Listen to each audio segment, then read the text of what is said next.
My name is Marina Rodriguez, and my diversity field experience was race and ethnicity. It was done with 3 people who each belonged to a different minority group. Prior to my diversity field experience, I hadn't talked much about being a minority myself. I wanted to learn about the experiences, specifically their school experiences, of others and how it compared to my own. I had little to no knowledge of other minority cultures either.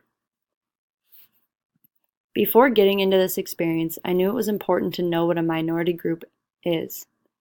Collins Dictionary defined a minority group as a group that is different racially, politically, etc. from a larger group of which it is a part. In the United States, there are 8 racial and ethnic minority groups named by Minority Rights Group International: African Americans, Arab and other Middle Eastern Americans, Asian Pacific Americans, Haitians, Inuit and Alaska Natives, Latinos, Native Americans, and Native Hawaiians. For the experience, I interviewed 3 people of all different races and ethnicities and asked them each the same set of 6 questions. The first 2 interviews were done in person, and the third interview was done by sending out my questions via email.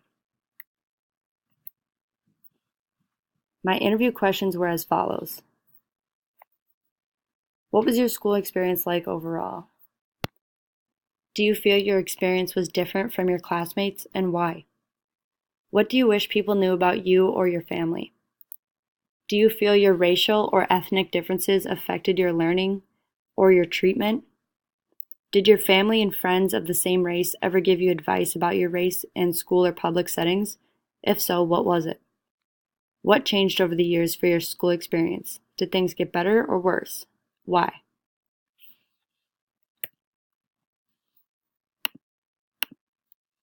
My first interview was with someone of Hispanic ethnicity, specifically Mexican. The approximate age is late 30s. He was born and raised in Minnesota. Throughout the interview, he presented a really optimistic attitude about the whole thing. His school experience was relatively positive, and in regards to racial issues, he didn't experience anything significant.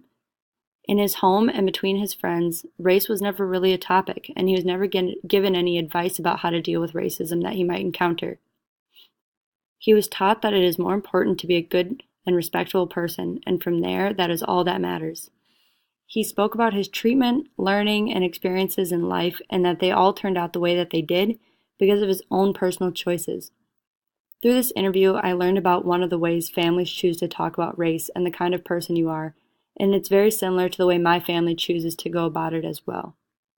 His advice to other minorities is to focus on who you are as a person first, because someone may hate you for the color of your skin, but they won't hate you for your kindness. The second interview was with someone who is Asian American, specifically Korean. His approximate age is early 20s.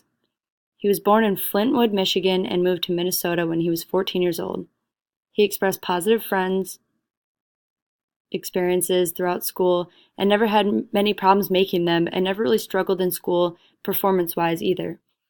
Throughout school and even now in college, he often gets compliments on his style and fashion sense. He told me about always getting these compliments and loving them, but hated the way they came out. They would say, "You're the stylish Asian I always see around school."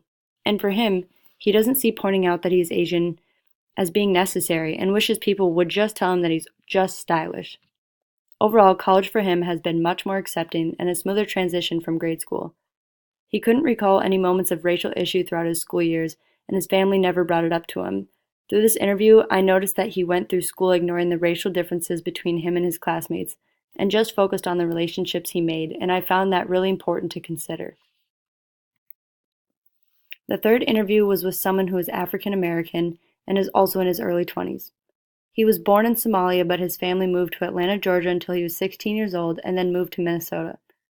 One thing he vividly remembered about his school experience was always being called the smartest black person. This caused him a lot of frustration. This was interesting because the Asian American participant had dealt with the same issue and had many of the same feelings about it. This finding was something that stuck with me and made me think about all the times I may have been identified by my race and ethnicity, and how frustrating it must be to hear it for so long and so often. He was in advanced classes throughout school and felt that he was receiving more recognition for the same type of work his classmates were doing. I asked why he thought it was that way, and he answered, "Well, it's because I'm black, and they think that we need more praise and approval because we are different from all the white kids in class." That answer caused me to make a mental note as a teacher to treat my students equally and to reward my students fairly and equally for the same work. In his family, they never had talks about their race or how to deal with racist remarks. He said it felt too awkward to talk about. Everyone just understood and knew to take care of each other and themselves. He talked about his move to Minnesota and the transition from Georgia as amazing. Minnesota to him is more accepting, fair, and his school experience made him feel more like a normal teenager and never really felt singled out. This interview was the most informative and thought-provoking for me. He felt strongly about every question and really opened up to me. I asked each person what they wish others knew about them, and this is their responses. Interviewee number 1 said, "We are good people. What else would I care about if anyone knew?" Interviewee number 2 said, "Instead of staring or assuming, all you have to do is ask. I'm an open book when it comes to sharing my culture." Interviewee number 3 said, "The struggle that my family went through to provide us with a great learning experience. Also, I wish people knew I've been in America since I was 2, so I really don't know much else other than American culture. Also, I only speak English, so quit looking at me weird." Each response was unique and really pulls everything together and shows how different each of these interviews went and how each of their experiences are as a minority. From this interview process and my own self-reflection, I've learned that everyone's school experience as a minority is so different from the next person. The consistent experiences of these 3 people was being identified by their race and ethnicity any chance that they got, and it wasn't appreciated. All 3 of them are proud of their culture, but don't want that to define them to strangers. As a teacher, mentor, or peer, I found it's important to look for those small tells of when people are uncomfortable. Treating all students the same can often be helpful and important for students of color to really feel included with their other classmates. I've learned that all of the interviewees just wanted to be treated the same as any other regular student, and it can be life-changing once they receive that treatment. Lastly, I've learned that as a teacher, we can be the difference or the change in a student's life and start a ripple effect in the way that we work with these students.